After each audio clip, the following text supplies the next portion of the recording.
Father, once again, we're thankful for the privilege we have of studying your word. We're thankful for the good, solid teaching we were reminded of by Pastor about the Gospels and understanding their place. And we realize that they belong back basically with what we're teaching now, and that is straight out of the Old Testament.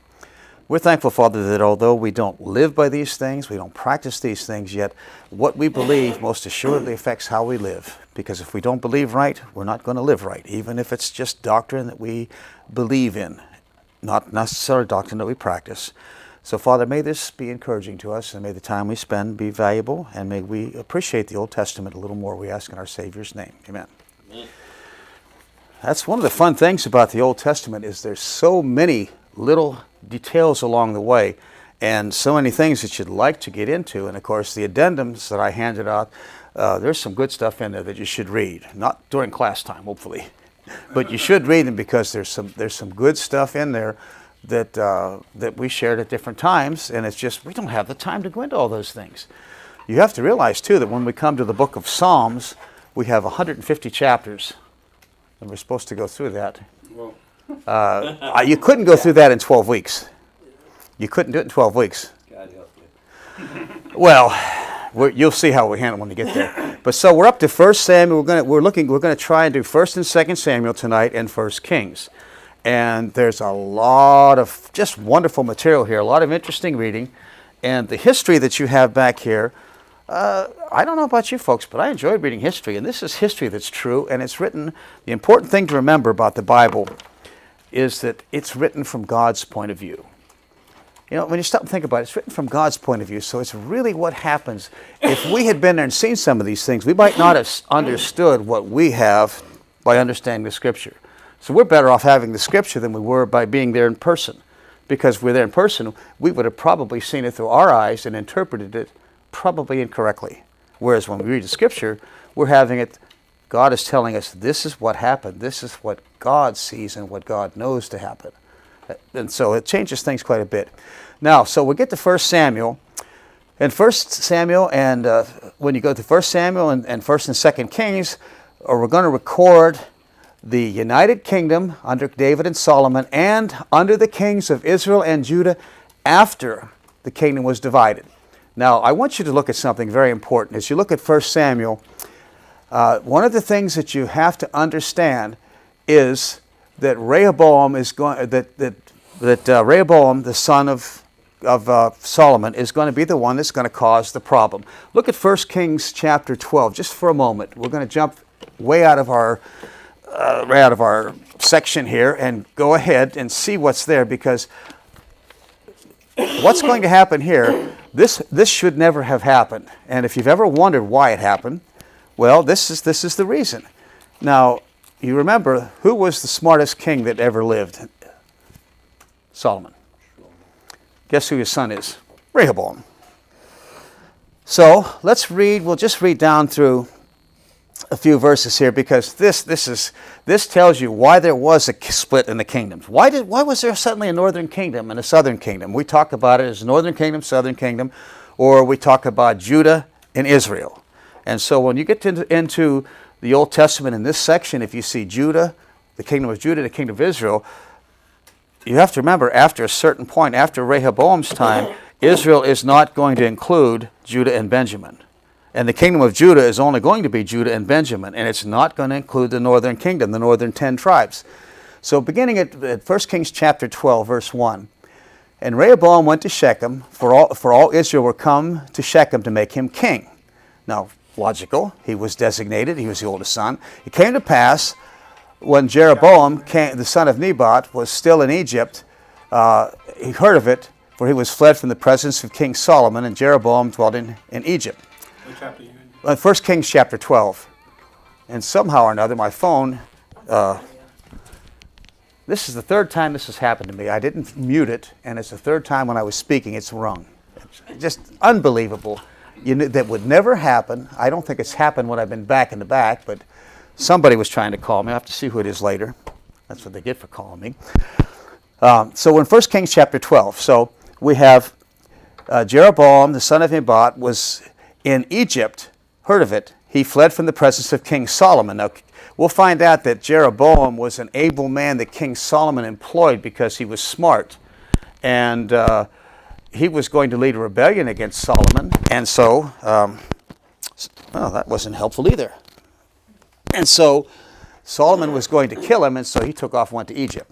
So he's going to come back now. So Jeroboam dwelt in Egypt. They sent and called him, and Jeroboam and all the congregation of Israel came and spake unto Rehoboam, saying, Your father made our yoke grievous. Now therefore make thou the grievous service of thy father and his heavy yoke which he put upon us lighter, and we will serve thee. Now that's a straightforward request. He was taxing the heart and soul out of these people. If you go back and read carefully all the glory of Solomon's kingdom, that glory came from somebody's pocketbooks, and it wasn't his pocketbook. When government spends money today, people today say the government's going to give them something. Well, you better realize when the government's giving them something, the government has their hand in your wallet to get it. So they're taking it out of your wallet to give it back to you, and they usually do minus a few dollars and cents. So, verse 5. And he said, Depart from me for 3 days, and then come again to me. And the people departed. And King Rehoboam consulted with the old men that stood before Solomon his father while he yet lived, and said, How do you advise that I should answer this people? And they spake unto him, saying, If you will be a servant unto this people this day, and serve them, and answer them, and speak good words to them, they will be your servants forever. But he forsook the counsel of the old men which they had given him, and consulted with the young men that were grown up with him, and which stood before him. So here he has advisors to the smartest king that ever lived, and what does he do? They don't need him. I'm going to get these young guys. Okay, so here's what happens. And he said unto them, verse 9, What counsel give ye that we may answer this people? Who have spoken unto me, saying, Make the yoke which your father did put upon us lighter. And the young men that were grown up with him spake unto him, saying, Thus you shall speak unto this people that spake unto thee, saying, Your father made our yoke heavy, but make thou it lighter unto us, and thou shalt say unto them, My little finger shall be thicker than my father's loins. And now, whereas my father did lade you with a heavy yoke, I will add to your yoke. Whereas my father chastened you with whips, I will chasten you with scorpions. Oh, now isn't that a smart guy? And so Jeroboam and all the people, verse 12, came to Rehoboam the third day, as the king appointed, and said, Come unto me the third day. And the king answered the people roughly, and forsook the old men's counsel which they gave him, and spake unto them after the counsel of the young men, saying, My father made your yoke heavy, and I will add to your yoke. My father chastened you with whips, I will chasten you with scorpions. Wherefore the king hearkened not unto the people. And so, if you read on down through there, you'll find, verse 19, So Israel rebelled against the house of David unto this day. So there's why you're going to have a split in the kingdoms. And you have to keep that in mind, because that's going to come in a little bit later, and we get into Kings and Chronicles, and you're going to see that's the reason there was a division. And it's going to explain the northern kingdom is going to go off into captivity in 722 BC, and the southern kingdom is going to go all the way down to about 586 BC.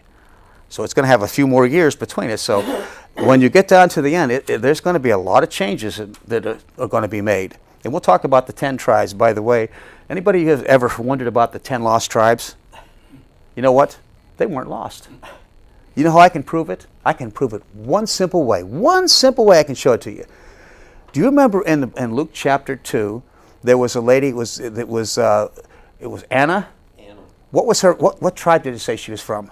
The tribe of Asher. Asher was one of the 10 tribes. If they were lost, where did she come from? You'll find out, actually, Hezekiah brought some of them down, and some of the people did come down. Just a little interesting point, but most of the 10 tribes were gone. Well, that doesn't do us any good for Samuel. So we're going back to 1 Samuel. And so you have an interesting story about Samuel. Now, the book starts off with Samuel and his birth.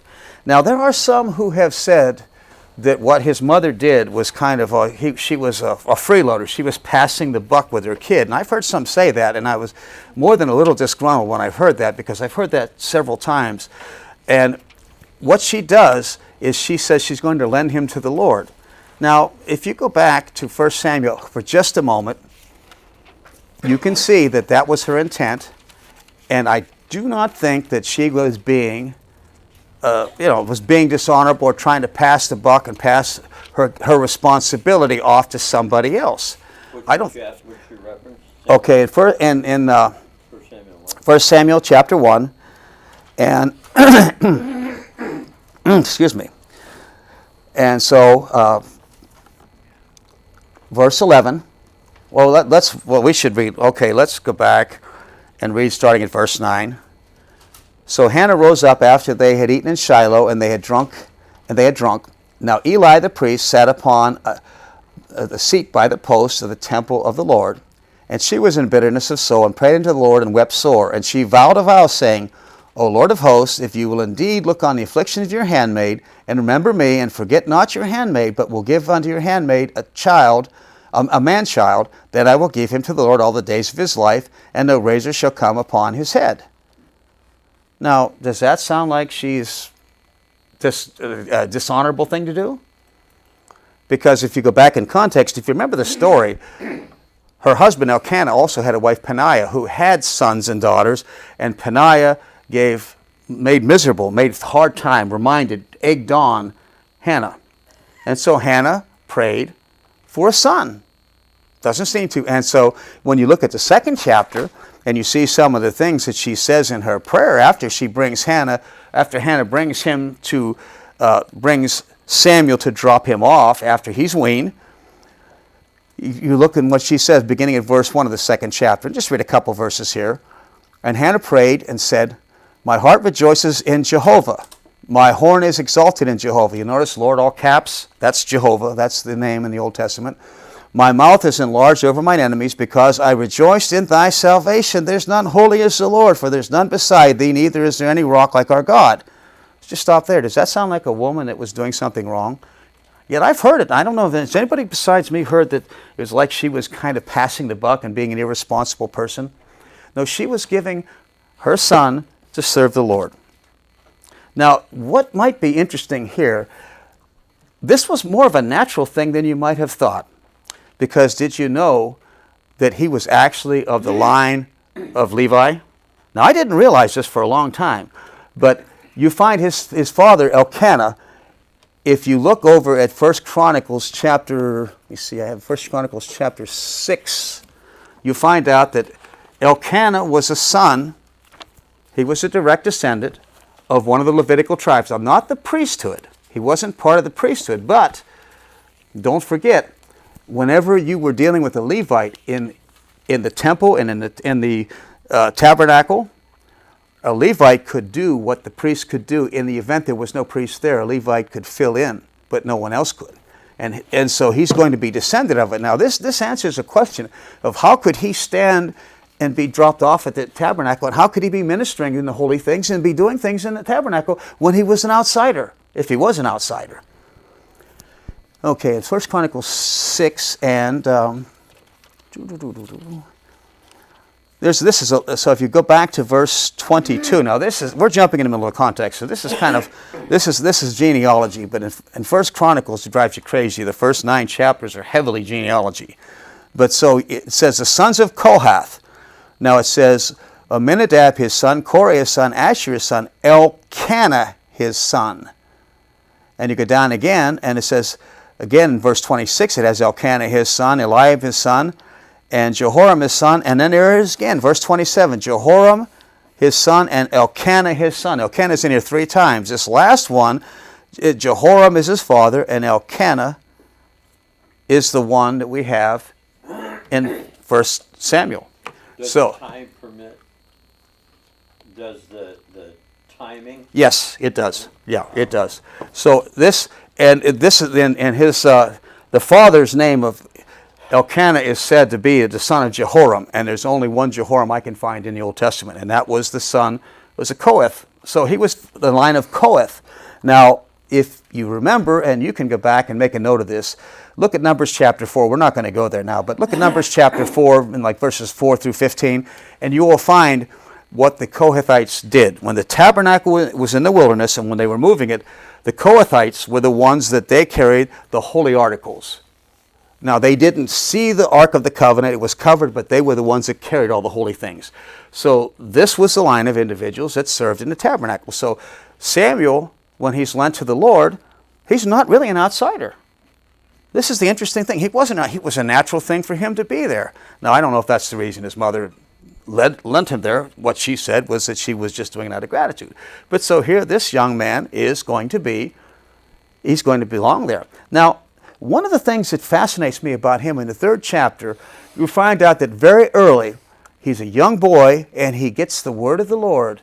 And by the end of the 3rd chapter, he becomes recognized amongst the people of Israel as being a prophet. Now, I don't have any idea how old he was. And the thing that frustrated me is I beat my head against the wall trying to find how many years did this man minister. It doesn't say. Some of the judges, it tells you how long they were there. Not Samuel. Now, we know by the 3rd chapter he's going to be recognized as a prophet of God. Let's turn for a moment to 1 Samuel chapter 3.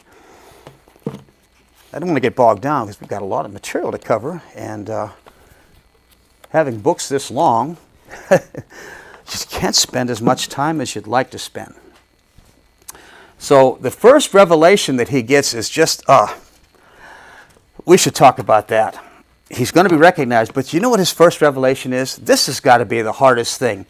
We'll read this. You have to see this.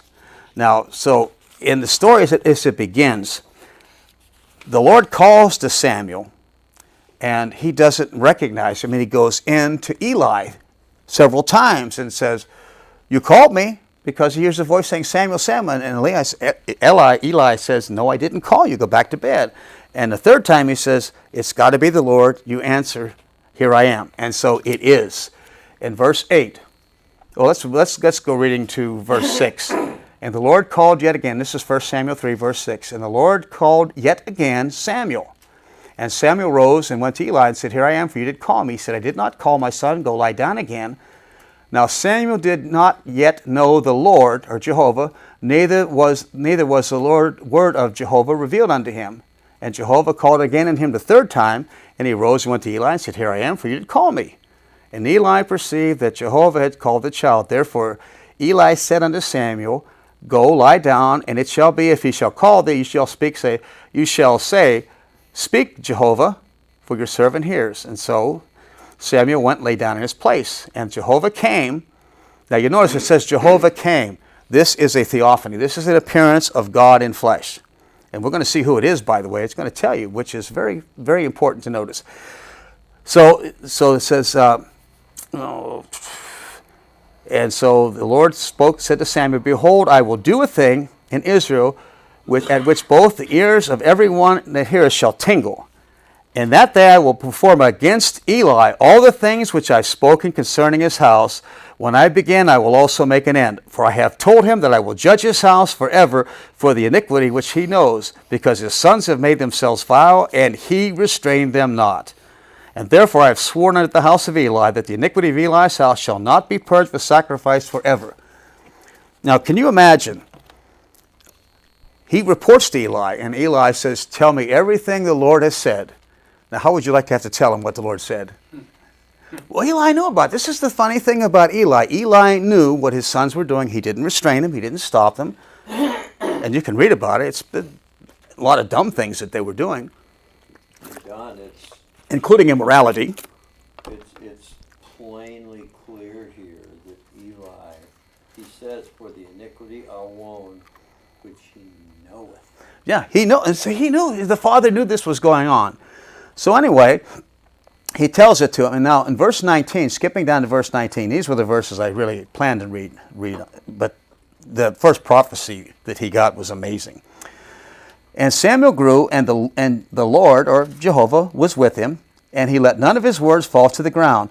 And all Israel from Dan even unto Beersheba knew that Samuel was established to be a prophet of the Lord. Now, he's not very old at this point. He's not very old at all at this point. He's a young guy because he still goes in to see Eli. So he probably, I'm going to guess he was maybe a teenager or something like that. He wasn't much older than that. We're not told exactly, but he's pretty young. But now notice what it says in verse 21. And the Lord, or Jehovah, appeared unto him again in Shiloh, for Jehovah revealed himself to Samuel in Shiloh by the word of Jehovah. What's that? What is that talking about? Jehovah appeared by the word of Jehovah, by the word of the Lord. Now, who is the word of the Lord? Very good. If you go to John chapter 1, you find out who it is. In other words, you connect this up, and this tells you in the Old Testament. When Jehovah appeared back here, who was it? It was the word of Jehovah. It was the word. John 1. Sound familiar? Little interesting information there, so you know. I mean, we've said that, and many of us believe that Christ was the one that appeared in the Old Testament, the pre-incarnate Christ. And there you have it.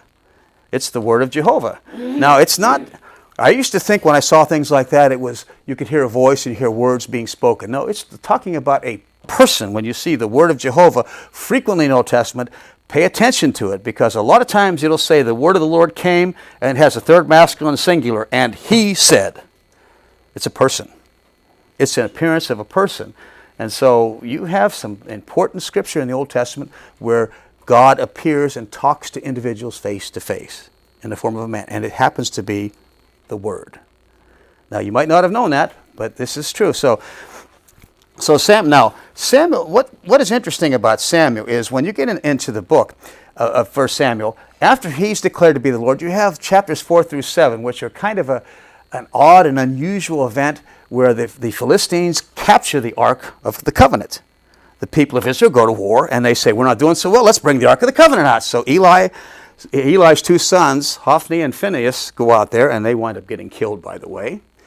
And the ark gets stolen, and it sits in the land of the Philistines for 7 months. Now, you want to know a horror story? Oh, boy. The 5th chapter, if you take a moment to go to the 5th chapter of 1 Samuel, this is so much fun, this history back here. If you folks haven't read it, sit down and read it just for the literature value, just for the story. I mean, it's just wonderful. 1 Samuel 5, beginning at verse 1. And the Philistines took the ark of God and brought it from Ebenezer unto Ashdod. Now that's one of their 5 main cities. And the Philistines took the ark of God, they brought it into the house of Dagon and set it by Dagon. Now Dagon was a fish god. You know, so if you like largemouth bass, maybe it was a largemouth bass. Big mouth, huh? And when they arose on the morrow, behold, Dagon was fallen upon his face to the ground before the ark of the Lord. And the head of Dagon and both the palms of his hand were cut off on the threshold. Only the stump of Dagon was left to him. Therefore, neither the priests of Dagon nor any that come into Dagon's house tread upon the threshold of Dagon in Ashdod unto this day. But, verse 6, the hand of the Lord was heavy upon them of Ashdod, and he destroyed them and smote them with emerods, even Ashdod and the coast thereof. Now, emerods, it's the tumors of some type. It sounds to me like it's a cancer. It sounds to me like it's a form of cancer. And so, the Ark of the Covenant, I'm guessing that the presence of God that was being seen there was like radiation to these people. It was a powerful thing that you could not look on and expect to live. And so what is funny is that they sent it around to the next city, and the next town they sent it to said, what are you trying to do, kill us all off? And so after 7 months, they decide to send it back home. And the story of how they sent it home is interesting too, because they make a cart, they put 2 cows on it, 2 milk cows, and they hitch them up and they just let them go. And they said, if this goes back to Israel, goes back the right way, the Ark of the Covenant caused this problem. And that's exactly what it did. So after 7 months, but now, what I don't understand is when the Ark comes back, it sets for 20 years in Kirjath Jearim. 20 years. You find that in 1 Samuel 7:1. Now, what other fact interests me here is that in 1 Samuel 7:3, we find that Samuel speaks to the people. Now, this is 20 years later. So, in 20 years of his being, this is something I find to be fascinating, is from the time he becomes a prophet, we don't hear anything for 20 more years. So, what was he doing in this time? I don't know, I really don't know. But I want you to know that it's there. There's a gap there. So these individuals, sometimes I think people glamorize these people and they have them doing something great every day and there's all this excitement in their lives and everything. Doesn't look like it to me. Doesn't look like it to me at all. So you have a 20-year gap. And Then when you get to chapter 8, you find out that Samuel has become an old man. So there's a lot. So the timeline in here is very difficult to pin down how long it was, because if he's an old man, well, in the 3rd chapter he was apparently very young and he becomes a prophet, and then 20 years later we find him speaking again. Then in the 8th chapter he's an old man, so there must have been some time between chapter 7 and chapter 8. So you need to realize this when you read the Bible. Be careful that you look at the details like this, because there must have been more time had passed in his old man. And the sad thing is he tries to make his sons judges in his own place. And if that's one of the saddest moments in his life, because his 2 sons are crooked. Look at 1 Samuel chapter 8. It's one of those things, you see and you hear about where there's been somebody that's a great man or a great woman of God, and they've been an example, and they've been just a wonderful testimony, and then they have kids. That's right, then they have kids. And you know what? Spirituality and spiritual vitality are just not inherited. I wish sometimes they were. And probably every one of us in this room can say they wish they were, because sometimes it hits closer to home than we want to admit. But in the 8th chapter, beginning at verse 1, 1 Samuel 8:1, it came to pass when Samuel was old that he made his sons judges over Israel. Well, that might seem like a pretty good idea. After all, he is a man of a remarkable integrity. In the 12th chapter, when he talks about what the king's going to do to them, he says, you show me one time I've done anything, I've taken a bribe off of anybody or asked for any favors, and the people said, you've never done anything wrong. So you'd think his kids would probably be good guys. Verse 2, 1 Samuel 8. Now the name of his firstborn was Joel, and the name of his second Abiah. They were judges in Beersheba. And his sons walked not in his ways, but turned aside after lucre, and took bribes and perverted judgment. Then all the elders of Israel gathered themselves together and came unto Samuel at Ramah, and said unto him, Behold, you're old, and your sons walk not in your ways. Now make us a king to judge us like the nations. What? Hold on a second here. Was that the plan of God for them to have? Were they supposed to have a king? No. No, they said they wanted a king like the nations had. You remember what Pastor mentioned in the first hour in Deuteronomy chapter 4 verses? If you read the first 10 verses, you will see that Israel had a chance to be like a missionary to the world. That nation could have shown what God was like. They didn't do it, but they could have. And it wasn't supposed to be with a king. They were supposed to be different. If I can meddle for just a moment, I wonder how many times Christians forget that fact. When you got saved, when I got saved, did God want us to go out and be just like the world? Oh, I'm saved now. I can be just like, I'll go down to the bar and I'll buy drinks for everybody and give them a tract when I buy them a drink. That would work, wouldn't it? Let's get our teenagers in here. Come on. Yeah, I mean, people's thinking is so strange. I mean, well, anyway, so Samuel's sons. And so an interesting thing is, this was the direct cause for them to want a king. Now, you might make a note to yourself to see Deuteronomy chapter 7. Because you'll find out in Deuteronomy chapter 7, verses 14 through 20. I don't think I put them in your notes, but you might want to put them down. Under law, there was a provision that said when you make yourself a king. Now, it wasn't something that God recommended, but it was a provision that was there. There were restrictions on it. And by the way, Solomon sure broke everything in there. You should multiply horses or wives. Poor Solomon got nailed right off the bat. He did both. But so you find back in Deuteronomy 7, there were restrictions for the king. And Samuel didn't like what was going on. He rejected the whole idea, which I don't blame him for. He is absolutely in the right. So it's the corruption of his own sons caused this to happen. Now, what we know is that Samuel lives into the 25th chapter. But the funny thing is that Saul becomes king around the 12th and 13th chapter. So how many more years pass? I don't know. Was he actually active in any regard? They had a king, and so he had been a judge and was a prophet. Did he still have any function? I don't know. There's another thing. But he was there up until the 25th chapter, and of course then he Saul brought him back from paradise. He couldn't even leave him alone then.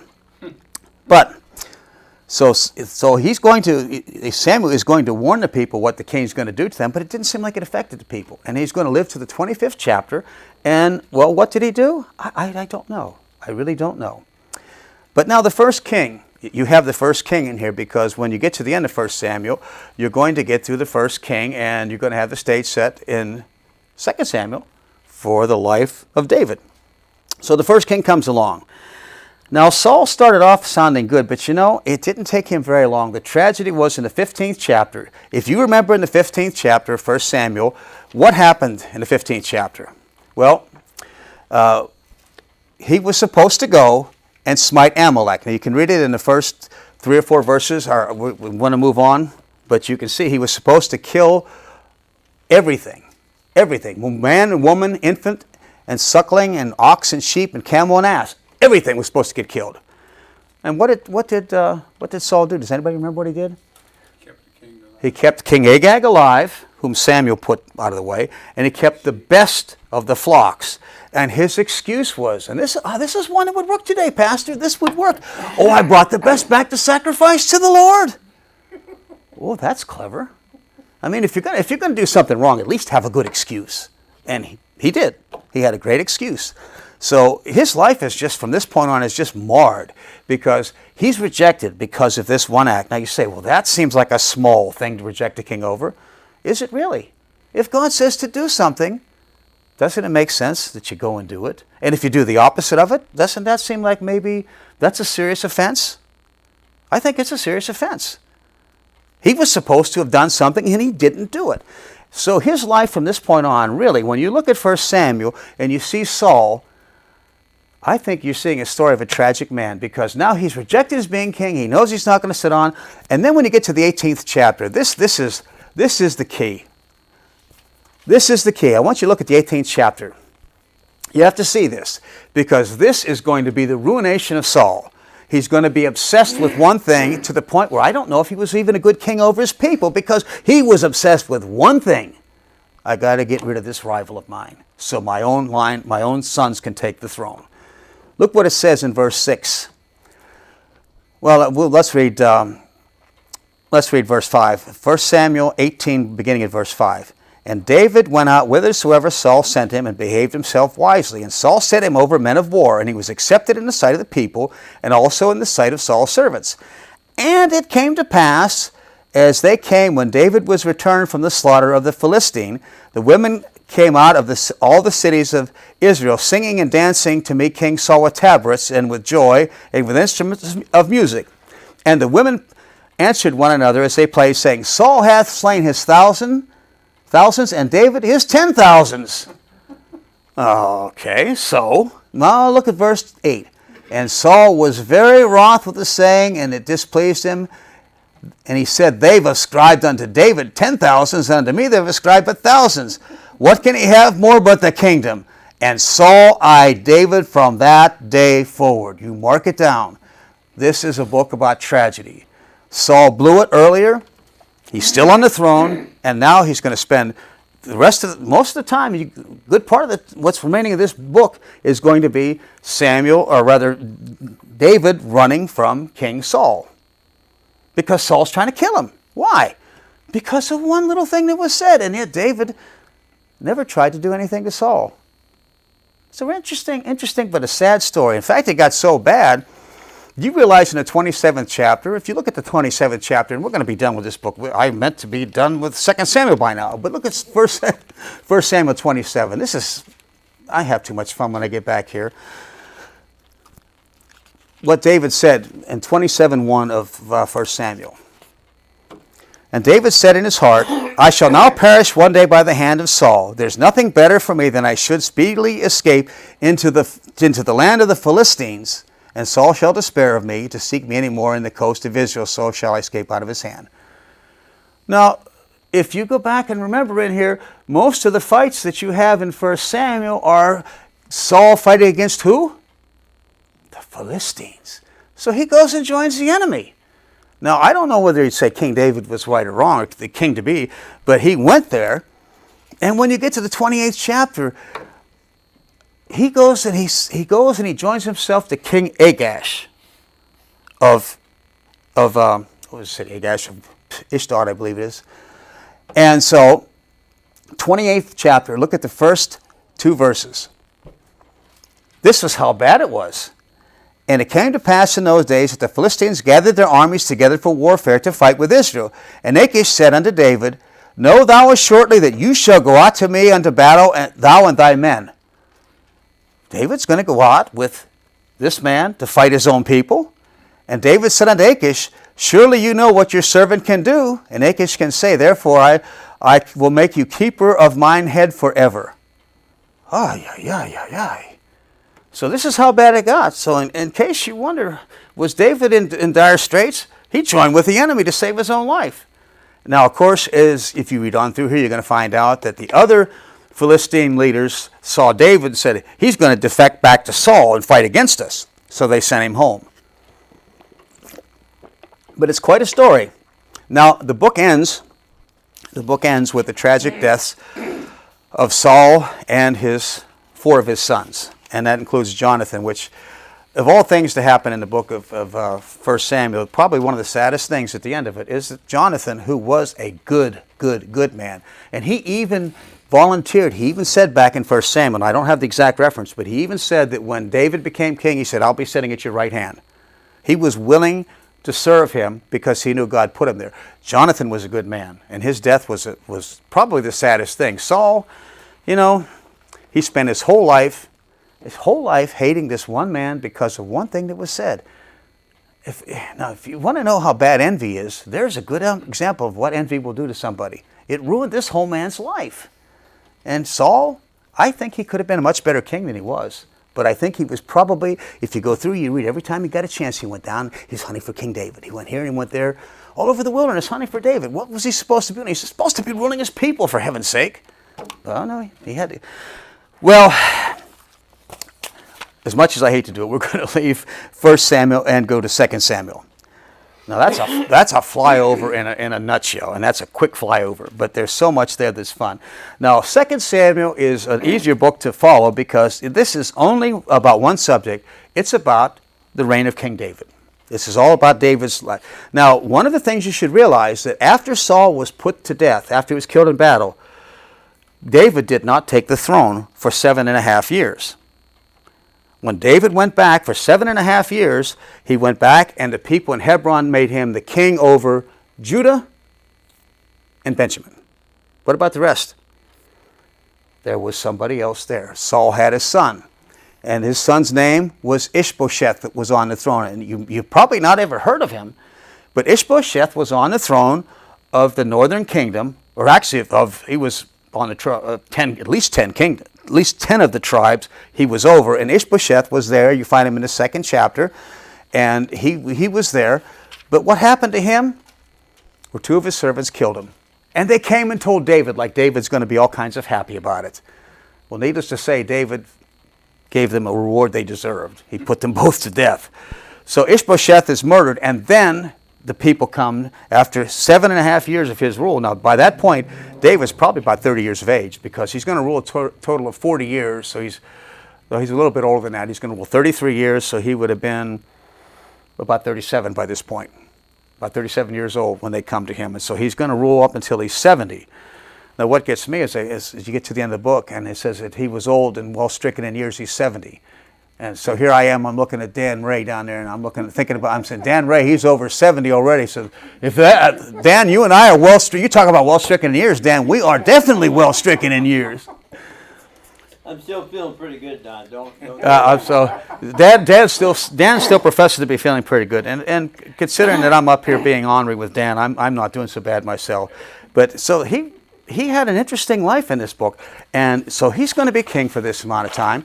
Now, we're going to have to skip a lot of things, but when we get down through here, David's victories, if you look in chapters 8 through 10 of 2 Samuel, you'll find that you have a great deal of information about some of the victories this man had. He was an impressive warrior. He was a great warrior.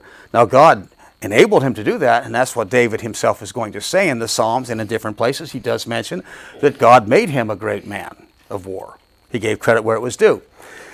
But of course, and by the way, we should say, I notice in here, you're going to see that some of these nations are going to rebel, but do you realize that he subdued the Philistines, the Moabites, the Syrians, and the Edomites? Most of his neighbors were under tribute. They paid tribute to him. In other words, they were vassals of his. They paid him money. Now they're going to eventually, later under other kings, they're going to start rebelling and pulling out. But the Syrians, he put a garrison in there. He had a garrison. Most of those places he had a garrison. He had those nations under control. This man did a lot. But then again, Bathsheba. Now, we know the story of Bathsheba, but you know, and we're going to just have to hurry through this, you know what he did. He committed adultery. And by the way, did you know that Uriah the Hittite is named as one of David's mighty men? He killed one of his mighty men to get the mighty man's wife because he couldn't get her any other way. And Uriah the Hittite was named as one of David's mighty warriors. At the end of the book, you'll find out he's in the list of mighty men that he had. But now, you know, David's sin cost him a lot. And let's put this together. What did this sin cost David? Okay, let's start off. From chapters 13 through 21, you're going to find out all kinds of things. And we're going to pull some things out here. First of all, Absalom is going to murder Ammon. Ammon was the oldest son of King David. Absalom murders him. If you remember the story, it's because Ammon forced Absalom's sister Tamar. And then as soon as he did, he found her disgusting and he threw her out. And he shamed her. And so he waited for his chance and Absalom slayed him. So then on top of that, Absalom flees to Geshur. He leaves the country for several years. And when he comes back, we find out in the 14th chapter, he doesn't even see his dad for 2 years. So it's like 3 or 4 years he doesn't see his dad because of what he's done. And that weighed on David's mind because David liked all of his sons. And he particularly seemed to have a weak spot for Absalom. So, then of all things, after Absalom comes back in the 15th chapter, guess what Absalom does to reward his father? He declares himself king and he's going to kill his dad. He was going to kill it in the 15th chapter. He revolts. He's going to kill his dad. And so now David, you talk about paying for what he did. David's paying big time. Now David has to flee. He has to leave like he's leaving shame, you might say. He left with his head covered and so he flees for his life.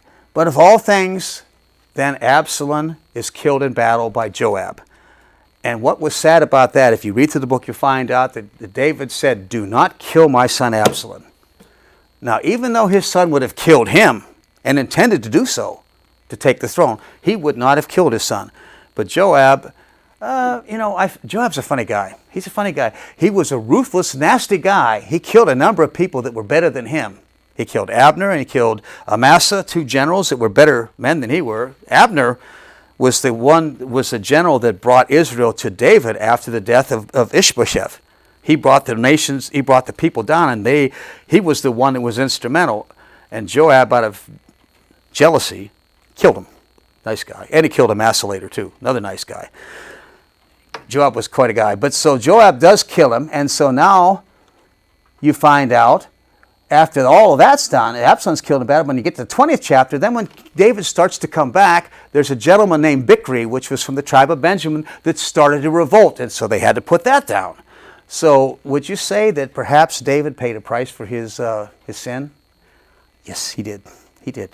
So you have that. Now, what you might be surprised at is when you get into 1 Kings, which we're going to jump into 1 Kings, and I apologize we have to go so fast, but there's just a lot here. Now in 2 Kings, his trouble is, 1 Kings, yes. Now in 1 Kings, you're going to find out that his troubles are not over with. Because now his 4th son, Adonijah, decides to declare himself king and tries to take the throne while David he's old and he's all crippled up and he's laying in bed, and he's even older than Dan Ray is, and he's laying in bed feeling miserable. And so Dan, you can feel miserable tonight. We'll allow you to do that. Feeling too good. For those listening in, Dan Ray and I have been friends for many years, and so if I didn't insult him once in a while, he'd think I didn't like him anymore. I don't want him to feel that way. But so now, if you look over, I want you to see this. This is something I think that is worth knowing. If you look at 2 Samuel chapter 3, you'll find out David's list of sons. So David's going to lose his first son and his third son, and I think there's reason to say he probably was missing his second son also. And so in chapter 3 of 2 Samuel, it says, beginning at verse 1, it says, "Now there was long war between the house of Saul and the house of David, but David waxed stronger and stronger, and the house of Saul waxed weaker and weaker. Unto David were born sons in Hebron, and his firstborn was Ammon." There you go, Ammon. What happened to Ammon? Well, he was killed by his brother. So Ammon's the firstborn, but he's killed by none other than, of course, his brother Absalom. Then you have the secondborn, Joab. Now, he's the one I don't read anything about him. My guess is that he's not around. And the reason I would say that is because Adonijah is the fourthborn. You have Joab the second, then you have Absalom the third. So Absalom is dead, Ammon is dead, and then you have the fourth is Adonijah. Now, if the second was still around, I don't know that he would have tried to pull this. My guess is, and I can't prove it, but I would say when you look at 2 Samuel 3, that Joab was probably also dead. Something may have happened to him. And that would mean that Adonijah would have been the oldest. Now, when you get into 1 Kings chapter 1, Adonijah is going to pull an attempt of a coup as the fourth son. Now, remember, in the tradition of the time, the eldest surviving son would take the throne, unless there were some cases where a king would designate someone else. In fact, somebody did, Solomon. But so Adonijah tried to pull it off, and of all things, Joab, that general, and some of the other friends of David defected, and it's going to cost Joab his life in the end. So Joab's going to kind of get his comeuppance a little bit later in the book. But so Adonijah tries to start a coup. Now my question is this: did Adonijah know what God had told David and what David freely had spoken about, that his son Solomon was going to sit on the throne after him? Did Adonijah know that? My guess is yes, he did. So what was Adonijah doing?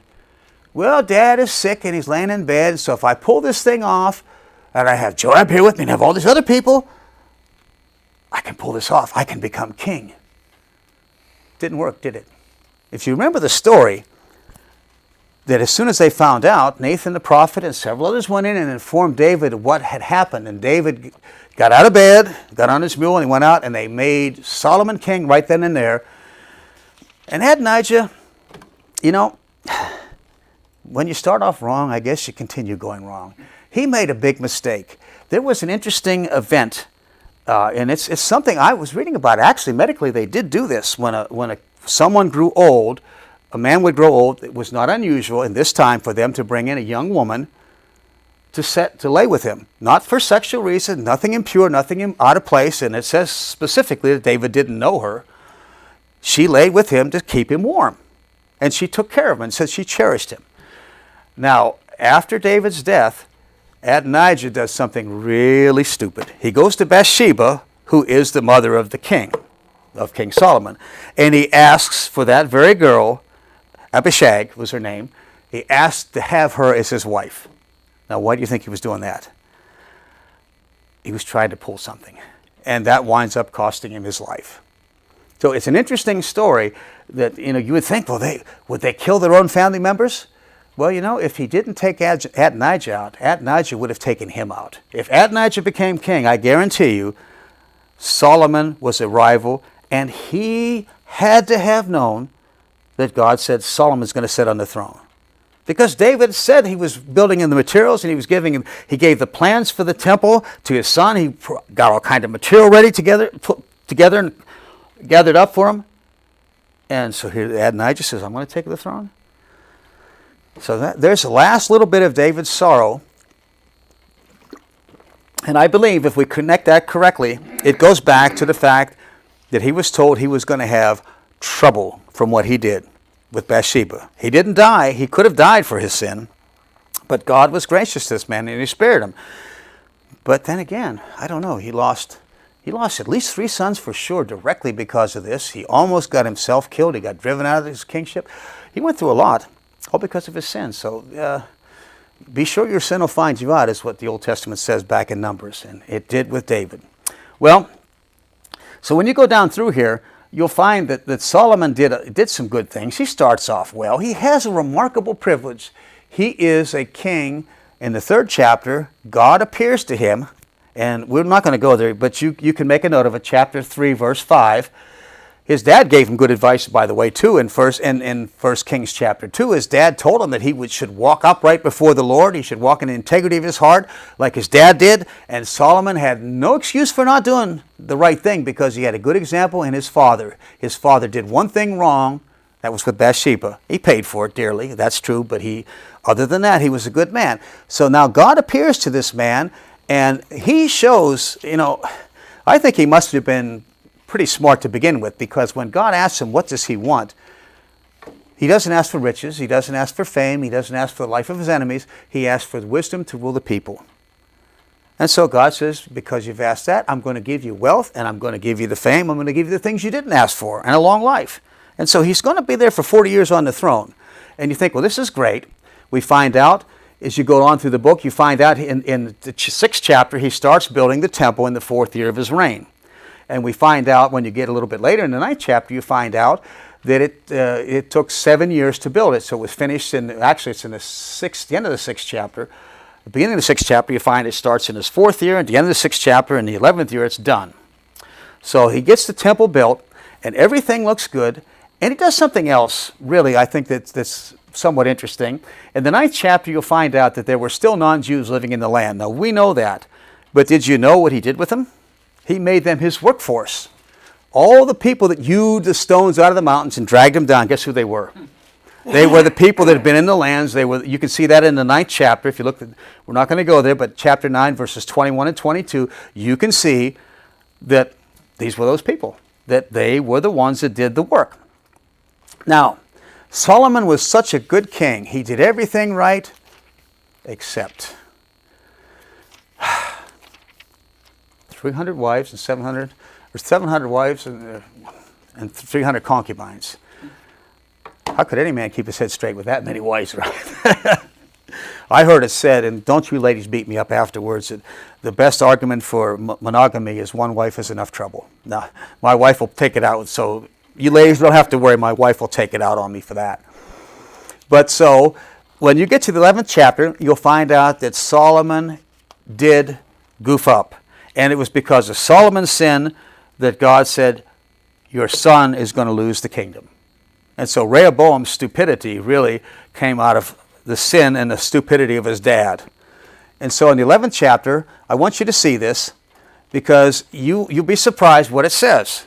And if you haven't read this back here, you say, this is not Solomon. It said Solomon loved the Lord. He did love the Lord. And God appeared to him twice. The second time in the 9th chapter, he tells him, if you'll walk before me right, I'll establish your throne, your people, your line will be there forever, if you walk before me. And did he do it? Let's read the 11th chapter, starting in verse 1.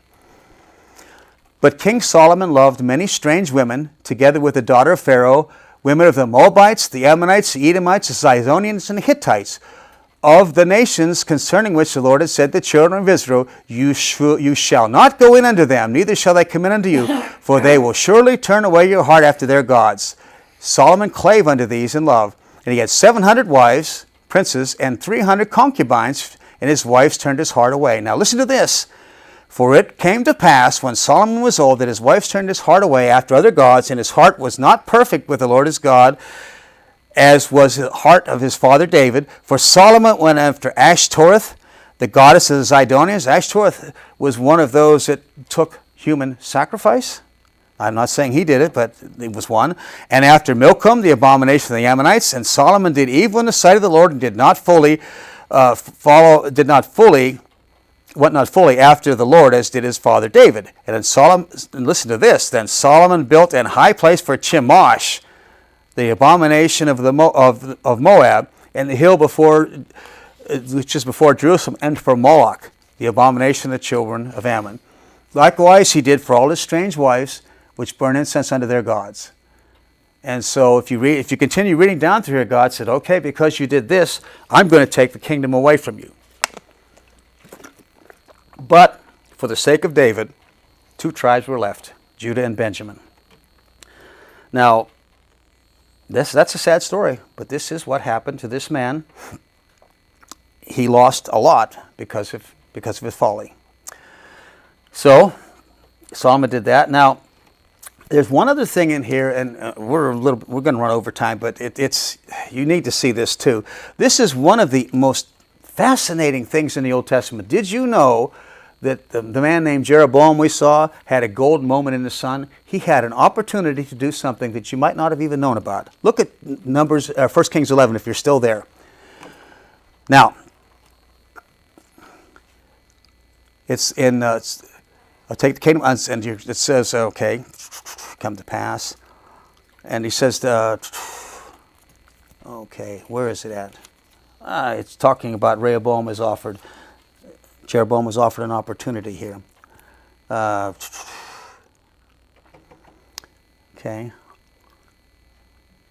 Oh, I'm sorry. I thought I had that was supposed to be Jeroboam was told in here that he would have the opportunity of a lifetime, that he would have a chance to have a secure house, that he would make him that God would make him a kingdom, and it's got to be in one of the other books than Chronicles.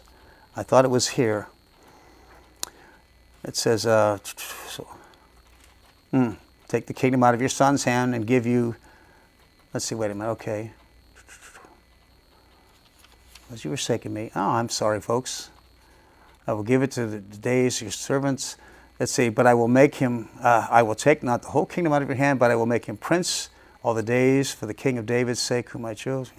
But I will take the kingdom out of his hands and give it unto thee, even 10 tribes. And unto his son I will give 1 tribe. David my servant may have a light before me in Jerusalem. And I will take thee, and thou shalt reign according to all thy soul's desires. You shall be king over Israel. And it shall be, if you will hearken unto all that I command you, and will walk before me in your ways, to do that which is right, keep my statutes and commandments, as David my servant did, that I will be with thee, and build thee a sure house, as I built for David unto thee. What is your reference, 1 Kings? This 1 Kings, yeah. And so this is talking to, and you're going down here, and it's talking to Jeroboam, because then it says in verse 40 that Solomon went to kill him because Solomon got word that this was happening. But you notice what it says? It says, I will make of you a sure house. Do you realize that Jeroboam could have had a line, and he could have had something interesting? He had an opportunity of a lifetime. I mean, that was remarkable. He could have had it. Now, there's another reference where, oh, here it is. Excuse me, back here. Pardon me. Back in verse 30. There's what I was looking for. Back in verse 30 of 1 Kings 11. And Ahijah, this is the prophet Ahijah, caught the new garment that was on him and rent it into 12 pieces. And he said to Jeroboam, take unto thee 10 pieces, for thus saith the Lord God of Israel, behold, I will rend the kingdom out of the hand of Solomon and give 10 tribes to thee. But he shall have 1 tribe for my servant David's sake and for Jerusalem's sake, which I've chosen out of Israel. Then it goes on and says, because they've forsaken me.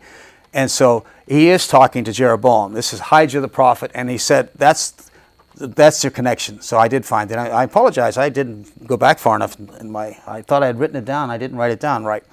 But you see that Jeroboam had, in verse 38, he had an opportunity to have an enduring line and kingdom. Now that makes me wonder, that's scratching my head. Now wait a minute. I know the prophecy in the future, and David is going to be king in the millennial kingdom. He's going to be resurrected. He's going to be king. Well, what would happen to Jeroboam? Well, my guess is if Jeroboam had done his part, then Jeroboam would have been one of his lieutenants or under him directly. But Jeroboam had a chance for a lifetime. You know, talk about a man blowing it. Do you remember what Jeroboam did? We're going to have to stop. There's more we could say about it. But you're going to have King Ahab and Elijah in here, which is so much fun, but we're going to have to let that go. But what Jeroboam did was he took expediency under consideration. And he realized that if the people were to go back to Jerusalem to worship, they might likely go back to wanting to be under the king that was there. So he put golden calves up and said, these are your gods. He put one in Dan and one in Beersheba. And that started idolatry. And the northern kingdom never recovered from that. And as a result, I can tell you this, and we'll get into this next week, but the northern kingdom did not have one single king that followed Jehovah God. One man came close to it. We'll see. One man sort of came close to it, and he also had a chance to have a lion too, by the way, and he also chose not to take it. These men they had a chance. That's the one thing that I want to leave with tonight is, what's with these people? Jeroboam had the opportunity of a lifetime. God offered him something, and he didn't want to bother with it. All he saw was he wanted to make sure that he didn't lose his kingship right now. But God said, if you follow the law, I'm going to keep you there. He did it his own way. Isn't it true, Pastor, when people try to help God, they usually goof it up? It's true. Well, we'll come back, and we're going to look next time at 2 Kings, because there's some fun stuff in here. And we're going to run into the guy that had a chance, and we're also going to run into a lady that was a maniac. Second, so if you enjoy reading history, and if you enjoy reading a little bit of almost fantasy, some of the stuff that goes on here, these people were crazy, and you're going to see that there were some real wackos in 2 Kings. So you don't have to, I remember Pastor Roy McPherson one time said, he said, when your kids are growing up, don't read them kids' stories. Read stories out of the Bible. He says some of those are stranger than fiction, and some of them are better entertainment. And they are. They're stranger. Some of them are. You're going to see in 2 Kings, there's a crazy person there. There's a crazy lady. Before you put them to bed. You don't want to read. Yeah, maybe you don't want to read before you put them to bed. Okay, we have time. We'll take time for questions. It's a little. Anybody have questions? I mean, we did skip over a lot, and I apologize. I'd love to do more, but. Numbers 4, is that where you've got that's where you've got the protocol for the bearing of the... Yeah, okay. I believe it was Numbers 4. It's interesting, these sons of Kohath, they were to bear, I was chasing it here, they were to bear the artifacts, but it says explicitly not to touch the holy things. Well, in the case where you have the instability going into the water, right, it's a son of Kohath that puts his hand out and actually tries to stabilize. Now he's got responsibility to bear it up, but apparently not to touch it. So there's a means to. And the other thing I was saying. Now that's true. That happened. Son of Kohath, he should have known, but I guess I don't know, reflexively or whatever. Well, and it was funny because it stopped, and they stopped. This was the time that you're talking about was under King David when they were going to bring the ark back to Jerusalem. And they stopped and left it at somebody's house for 4 months because David was angry. He was upset and angry at the same time because, what this person did was, I mean, the ark was tipping, so he put his hand out to stop it. It's just a natural response, a natural reflex. Bad reflexes. Boy. I got a question. Yes. So, do you think that Saul should have killed David? What's that now? Say again? Do you think David should have killed Saul? David should have killed Saul? I think he did the right thing. I think the question was, should David have killed Saul? I think he did the right thing by not doing it. And he said that, I'm not going to touch the Lord's anointed, because after all, Saul was anointed king. But he, at the point, was anointed. was the anointed one. Yeah. I think he probably did the right thing, because Saul ultimately...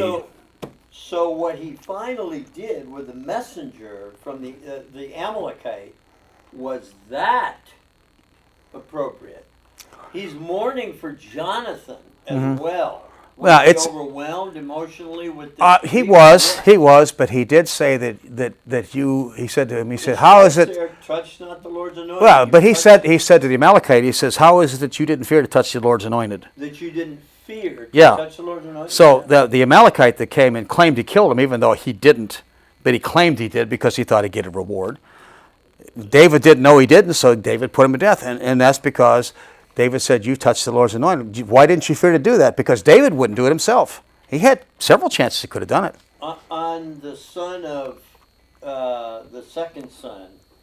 Chileab? Yeah, I chased it a little bit here. He's not there, is he? Name of uncertain origin. Nabal. Is it Nabal? No, Nabal was somebody else. No, who's her husband? Nabal, that was who's his father? Abigail was Nabal. Yeah, Abigail was married to Nabal, and so Nabal was the father of Chileab. No, it's listed in 2 Kings as 3. Is that his sons were Ammon, Chileab, Absalom, and Adonijah. I'm sorry. Yeah, that's the husband of yeah. And So he Chileab, we don't know anything about Chileab. That was the second son. That's why we said when But he's a guy that apparently is. we don't know what wants your daughter to date. well, we don't know what happened. We don't know what happened to Chileab. Yeah. Chileab was just he's absent, so that's why I said in the first part of 1 Kings where Adonijah went to take the throne, he did probably what to the people. If the people didn't know what God had said, that Solomon was supposed to take the throne, it seemed logical because he was the oldest surviving member of the family. He would have been the logical one to go because Absalom got killed and Chileab's not around and Ammon was killed. So, well, Adonijah's the oldest, so he should be the one. Yeah. So, as you look at David with Bathsheba, David did some other things like with Nabal. So have you ever looked at the distinction between those two things as to why what he did with Bathsheba, and it would have to come down to motivation, right? It's premeditation, because he killed Nabal, and then he ended up with that. Well, Nabal died he had his heart turned to stone and said he died. No, it was the one that was said that, is that Nabal that said that he was not going to give up the Nabal died after Abigail. Yeah, she prepared. For him. So She did he prepared. have toxemia of alcohol Well, poisoning? it just says his heart became like stone and he Was died. that the one that said that he wasn't going to give up the property that David wanted? Well, he wasn't going to give David. David wanted he wanted food for his people, his troops, That's what it was. and so he said, "I'm not going to give it to this guy." And so he was going to come and take it by force because he had been protecting Nabal's herdsmen. He'd been protecting them from the bands of people that roam. This is a soap opera. Yeah, it's just like I said. If you don't read the Old Testament, you're missing some really wonderful, fascinating material. If they haven't been here on Saturday, they haven't heard you say that the language is particularly suited to the emotional narrative of this people. Oh, yes, it is. And you have a people who do not have the controlling influence of God the Spirit as grace believers do. That's a And you with the people there, you do. nuance that gets overlooked. And David was coming with that incident that you were talking about with Nabal, and he was coming, and he had protected Nabal's herdsmen and kept them safe, and all he wanted was a little food for it. And Nabal wasn't going to give it to him, so David was going to come and take it by force. But Abigail brought the food, and so I would say don't eat figs and drink alcohol before bedtime. yeah. Whatever it was, I'm not sure what the medical cause. It just says that his heart became like stone and he died within a couple days. And then, of all things, what is interesting, and I don't know how you would want to take it, Abigail was right there whenever as soon as David found out, he sent to make her wife, and she beat feet to come. So she was a beautiful. It says she was. They said, yeah, she was a beautiful woman, and so there's kind of like, well, wait a minute, what's going on here? She said that she knew her husband was a fool. Yeah, his name actually. Now, by the way, you know that? Do you know the name Nabal? You know what the Hebrew translation of that word is? Fool. Fool. It means fool. Now, how would you name a kid? Who would name their kid Fool? Hey, fool, come here. Fred Sanford always used to say. Interesting. One of the lexical notes on Chileab's name, they say of uncertain origin, but some suggest, there's one source that suggests perfection of his father. If his father was a fool, and he was, quote, a churlish guy, he may have been so unpleasant that he may have had to leave town. Well, we don't know what happened to Chileab. I mean, he was. You only have the three of the sons dealt with in Chile. I don't know what happened to him. So my guess is, I'm guessing, and it's a surmised opinion on my part, that probably something happened to him and he was dead also. Around the woods and left He may have, something may have happened to him, but Adonijah would have been the next in line, and that's why in 1 Kings I think he was trying to pull off what looked like, for the time, that was the logical thing. He'd have been the oldest son. He's the one that should be there. So Yeah. one other thing, so here you have David. He just seemed conflicted. So here he seems very emotional. I mean, you would almost call him a beta. The way that he treated his kids. I mean, like Absalom. I mean, here he's crying for this guy. This guy's trying to kill him. Yeah, and if you read one of the most interesting things where Joab was right, Joab came in After he's weeping for Absalom, and he said, I perceive that if we all had been killed and Absalom was alive, you'd have been happy. Well, that's a good thing to remember. And he said, and he said it, and then he told David, he said, if you don't get out there and start acting like a king, you aren't going to have a throne tomorrow. Basically is what he told him. Boy, And Absalom was right, or rather, Joab was right that time. Wouldn't it be a good way to show that it was God that was involved? Because David himself, seemed weak-hearted in a lot of ways. David was, well, I think what Dan brought up is something to remember. The language was emotional. The people are highly emotional to this day. I mean, if you see the people in the Middle East and anything happens, they don't just get excited. They go crazy. they throw their shoes. Well, the example is there was that cartoon some years ago that somebody made in the Netherlands that made fun of the Prophet Muhammad. And I saw that they had it on the news. They showed these people marching in, and it was in, I don't know, it was in Iran or Iraq. They're marching on the street, screaming and yelling, and somebody was there shooting an AK-47 up in the air. And they were screaming, yelling, shooting guns up. That's a normal reaction? The other one was, the other one is, if you look at, this is right out of the Bible, if you look in Acts, this is funny. This was how, I used this when I was teaching Hebrew. I said, here's what we're going to show you about Hebrew. Let me show you how this language works. And I take them to the book of Acts. And when David was arrested in the 22nd chapter, they brought him out. David or Paul? Paul, rather. Paul was taken into the temple, and they brought him out, and he starts to speak to the people in Hebrew. And so they listened to him. And then he says, they listened to him until he says that God was going to send the Gentiles. And then it says the people began to shriek, and it's really the word for shriek, and they began to throw dust up in the air and tear their garments. I said, that's Hebrew. They didn't just say we don't like it. They're tearing. Cheryl's asked me about that before. She says, what are these people tearing out their garments for? That's how they kept the tailors in business in those days. These people were tearing their... Jewish Anti-Defamation League's going to be coming for us tomorrow. I think they probably will. But, so you don't understand these people, and that's why when you get to the book of Psalms, when you read the book of Psalms, what David will say in places is how he felt emotionally. It's not factually true, but it's how he felt. Because there's one place he says, the billows have gone over my head. He was never out in the water, but that's what he felt like. And when you read, that's why the Psalms are so popular with people, because the Psalms reflect Hebrew. It's extremely emotional, and people can identify with it. And with that really metaphorical language, is he contemplating the imminency of his own death? I mean, the billows. Well, if he died as many times as he thought he was going to die in the Psalms, he would have been dead a whole bunch of times. So I think he did think that he was a fearful man at times. He definitely was. Final question, real quick. If Okay. you backed in a corner, you have to say yes or no. Is Saul a believer? Was Saul a believer? Absolutely. Think so? Absolutely. Absolutely, because when you come, there is a verse whenever he was told he's going to be king. It's in 1 Samuel 10, I believe it is. And if anybody ever asks you, and you're wondering about this, I remember this now. when Saul is anointed king, and he goes and says, okay, where is the verse in it? It's in the 10th chapter. Okay. So those of bread. The Spirit of the Lord came upon him.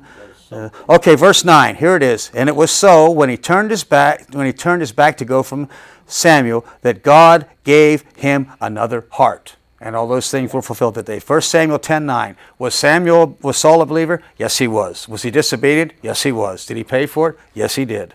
But don't forget, he did not have the salvation we do. He did not have the resources we have. And his petty envy and jealousy just consumed him alive. So, anyway, any other questions? You need to start now and write a curriculum. Seriously. And what's that? You need to start now and write a curriculum. Well, we have a lot of good stuff. So that we don't have to, I'm talking 1 or 2 or 3 quarters long. Oh, this, yeah. Yeah, this, What is it? no. You need to